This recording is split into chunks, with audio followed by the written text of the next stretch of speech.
Yo, what's up mga troops? So ayun ngayon, a day in my life as a line cook naman tayo mga troops.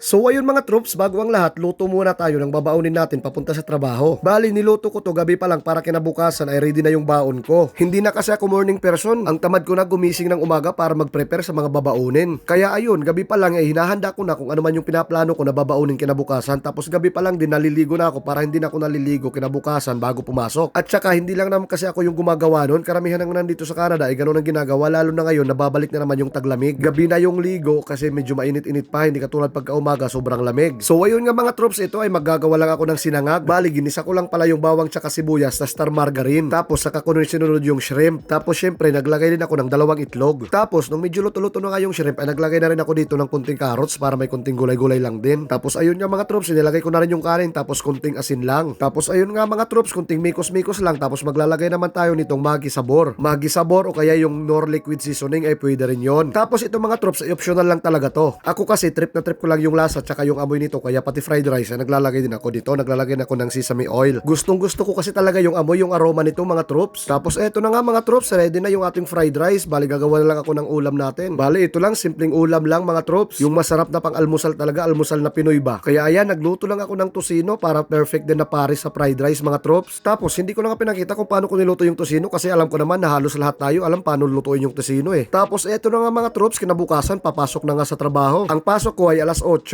pero nag-alarm ako mga 7:30. Pero kadalasan talaga hindi pa rin ako bumabangon ng 7:30, na-adjust ko pa rin yung alarm ko hanggang 7:50. Kasi malapit na lang naman ako sa trabaho, mga 8 minutes na lakad ay nandun na ako kasi pababa naman papuntang trabaho. Tapos dito nga ako dumadaan sa may shortcut na to. Tapos ayan, kung makikita nyo ay marami pang kahoy-kahoy dito kasi bagong inaayos yan yung tambayan natin na yun mga troops. Kaya ang ganda na ng tambayan natin dun mga troops. Tapos ito nga dito pababa papunta sa trabaho. Kaya pagpapasok pa lang sa trabaho ay ang bilis talaga kasi pababa naman, pero ayan pag pauwi paakyat na paakyat talaga mga troops. Tapos ayan ang mukha ng bagong gising na diretso pasok sa trabaho mga troops. As in bangon, bihis, tsaka alis na talaga mga troops. Tapos ito nga, pagkalipas ng mga ilang minuto ay nandito na ako sa harap, malapit na sa trabaho. Tapos syempre ayun, pagkapasok ko mga troops ay diretso clock in na. Pero syempre hindi ko papakita password ko. Tapos diretso bihis na nga mga troops. At dahil mahaba na nga ang long hair ko, kaya kailangan ayusin, kailangan lugayin ng mabuti. Syempre para hindi makalat, tapos syempre para iwas na rin sa malalaglag na buhok sa mga pagkain. Kaya ayan, meron ako palaging baon na panali ng buhok. Tapos pagkatapos ng talian ay mag-hairnet, tapos ito magsusombrero din mga troops. Tapos eto na nga, umpisa na. Iyon, gagawa muna ako ng listahan ng mga gagawin ko sa araw na to. Tapos ito, muntik ko na makalimutan. Temperature check muna sa lahat ng mga storage dito. Lahat ng storage, tsaka yung lahat ng mga naka-stack natin sa line. Tapos ayun nga, unang ginawa ko ay ito, gagawa ko ng fries. Ang fries namin dito mga troops ay freshly made tsaka home cut fries, kaya ayan, nagkakat muna ako ng fries. Tapos pagkatapos ko mag-cut ng fries ay ito, nagsalang na rin ako nitong manok. Ayan, mga random chicken breast yan. Bali, dito na namin niluluto yan sa rational oven mga troops. Tapos ayan, sinabay ko na rin magluto ng mga soup habang nakasalang din yung mga naka-blanch kong mga fries. At dahil may paglulutuan pa at may space pa, kaya ayan, nagluto na rin ako ng pasta. Tapos pagkatapos nga mag-blanch ng mga fries mga troops, ito, sinunod ko naman itong mga nachos. Kaso narinig ko na naman tong kanta na to, kaya ayun, napasayaw ako.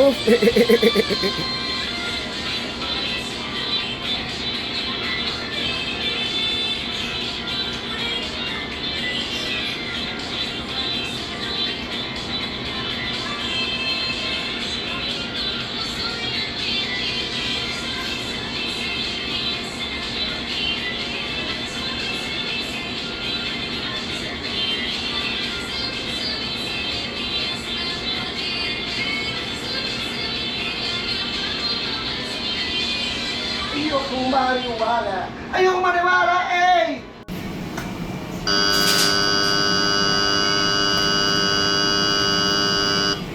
Tapos ayun mga troops, sakto nag-buzzer na tong ating rational oven. Ibig sabihin, luto na yung nakasalang nating manok. May thermometer naman kasi siya, kaya pag na-reach niya na yung temperature na nakaset sa kanya, ay kusa na siyang magbabuzzer. Tapos eto na nga mga troops, yung fries na nagawa natin. Inayos ko na, tapos pinasok ko lang dito sa walk-in cooler. Bali, dito na namin yan ini-stack. Tapos kukuha na lang kami ng paisa-isang bin pag kailangan na. Tapos ayun nga mga troops, dahil almost set ko na yung line set, ay ito, gagawa na lang din ako ng crostini. At pagkatapos ko nga gumawa ng crostini, dahil mag-alas 11 na, ay eto, papa na tayo mga troops. Papa na tayo ng ginawa nating fried rice. Bali, almusal ko na to tapos diretso na tanghalian to mga troops. Wala pa kasing gana pagka mag-aalmusal ng sobrang aga. Pero sa Pinas naman o kaya kahit nung nasa barko ako ay nag-aalmusal naman ako ng maaga. Pero dito wala pa talagang gana pag sobrang aga. Tapos ayun nga, binigyan nga kami nitong chocolate milk drink dito. Kaya ayos na rin, may partner na rin para sa almusal natin. Bali, nagtagdalawa kami ng ganyan nung tropa ko dito sa trabaho. Tapos ayun na nga mga troops, pagsapit talaga ng alas 11 ay biglang may bill kaagad. Kaya syempre, ayun, bakbakan na naman. Pag ganito talaga na pag ako yung opening, nasasanay talaga sila na ako lang mag-isa sa line. Pero dati naaalala ko talaga nung bago pa lang ako dito, dalawa naman palagi talaga dito sa line pagka umaga tapos dalawa rin sa prep. Ngayon, isa na lang ako sa line tapos isa na lang sa prep lang din. May pumapasok naman ng 12 to 8 o kaya 1 to 9 kaso hindi na tumutulong dito sa line. Nagpuporsyon na lang siya sa mga line sets na ginagawa ko. Katulad nung manok na yon, tsaka nung mga pasta, tsaka nung mga noodles na ginawa ko, siya na lang yung magpo-portion nun. Tapos tutulong na rin siya sa prep. Ang kuripot daw kasi talaga ng restaurant na to. Isa na nga sa mababa magpasahod, tipid pa sa tao. Pero okay lang, enjoy rin naman ako na solo lang dito sa line. Bali, 2 araw lang pala ako pang umaga. Martes tsaka Merkulis lang. Mayroon kasi talagang pang umaga dito. Nagpapang umaga lang ako pagka ganito na Martes, Merkulis kasi day off niya yon. Nga pala, bago ko makalimutan, may tropa pala tayo nagpapa-shoutout dito. Shoutout sa De La Cruz family from Kaibiran, Biliran. Shoutout daw kay Pade Natalio De La Cruz, sa asawa niya kay Tisa Jen Tenorio, at syempre sa anak nila kay Leosa Kirsten De La Cruz. So ayun, shoutout din ha iyo Pade. So ayun mga troops, ayun, balik naman tayo dito sa line. Ito si Ingve, ang master prep namin dito. Tapos ayun yung naghihiwa si Matt. Yun si Matt ang 12 to 8 o kaya 1 to 9 ko palagi. Tapos ganito lang kami magbatian.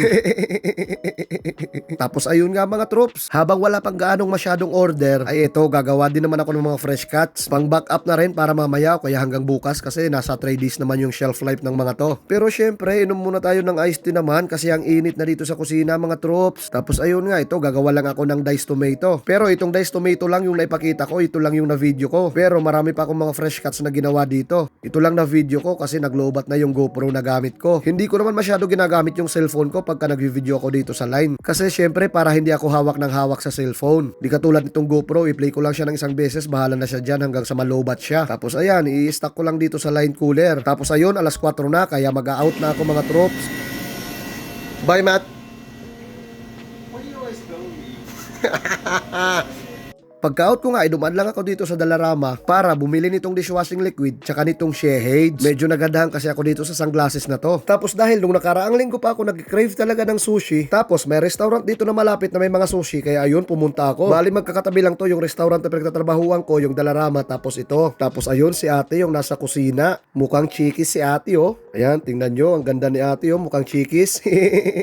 Tapos ayun na nga mga troops, eto, nag-order na ako. Tapos ayun nga, sa mata pa lang, busog na ako mga troops. Bali yung in-order ko nga pala, itong cat eye siguro. Cat eye yata yung pangalan nito, nakalimutan ko na. Kaya ayan, mukhang craving satisfied naman tayo ngayon mga troops. Kaya ayun, husgahan na natin kung okay ba itong na-order nating sushi. Grabe, ang lalaki mga troops. Solve na solve talaga ako. Ayun, hindi ko nga maisubo yung isang buong hiwa ng sushi. Tapos solve na solve, nagustuhan ko talaga siya mga troops. Ang hindi ko lang talaga nagustuhan dito ay ang paggamit nitong choppy stick na to. Ang lalaki na nga ng hiwa, tapos hindi ko pa maibuka yung daliri ko, kaya nangangalay ng mga daliri ko. Ayoko na nga sanang gamitin tong choppy stick na to. Gusto ko na nga magkamay, kaso may nakaharap sa akin. Nakaharap din kasi ako sa counter, kaya kitang-kita ko ng babae doon, tsaka ng nasa kusina. Kaya ayun, tsinaga ko na lang, hinimay-himay ko na lang paunti-unti. Masosurvive din to. Tapos ayun nga, trinay ko nga isubo itong buo talaga. Syempre, para hindi na magkalat-kalat, kaso ayun, ang laki talaga. Tapos ayan, hindi ko na maigalaw yung kamay ko, nangangalay na talaga, kaka-choppy stick na to. Pero so far, so good naman, ang sarap talaga. Craving satisfied talaga mga troops. Bitin pa nga ako talaga dito sa isang order, kaso ayoko na mag-choppy stick. Nangangalay na talaga yung kamay ko, kaka-choppy stick, kaya ayun, nag-order ako pero tinake out ko na lang. Iuwi ko na lang sa bahay, okay pa sa bahay kasi kakamayin ko na lang. Tapos ayun nga, pagkatapos ko kumain doon sa restaurant na yun na ito, dali-dali na rin akong umuwi. Kasi nga, gutom pa nga, bitin pa nga ako doon sa sushi, kaso ayoko na lang mag-choppy stick, kaya nag-take out na lang ako, tapos sa bahay na lang ako kakain uli. Tapos ayun nga, dahil paakyat nga dito malala, tapos ang bigat pa ng bag ko dahil may mga gatas nga, kaya ayun, hingal na hingal. Kung sa pababa, pagpapuntang trabaho siguro nasa mga more than 5 minutes lang. Pero pag pauwi dahil paakyat, kaya dahan-dahan, ang bagal ng lakad ko kaya inaabot ako minsan ng 10 to 15 minutes. Tapos ayun nga mga troops, ayun andito na sa bahay, hinga muna ng konti. Grabe talaga ang hingal na. Tapos ayun nga, pagka uwi ko nga, hindi na ako nagsayang ng oras. Nagtanggal nga lang ako ng pantalon tapos eto, papapa na naman. Nabitin nga ako dun sa restaurant kasi siya kakagamit ng chopstick na yon. Kaya ayun, nag-take out na lang ako para dito sa bahay, kakamayin ko na lang. O ayan, wala nang choppy stick. Di na mahiya kasi wala namang ibang makakakita. Solve na naman, goods na naman mga troops. So ayun mga troops, hanggang dito lang muna. Salamat sa panonood. See you sa next video. Thank you. Have a good one.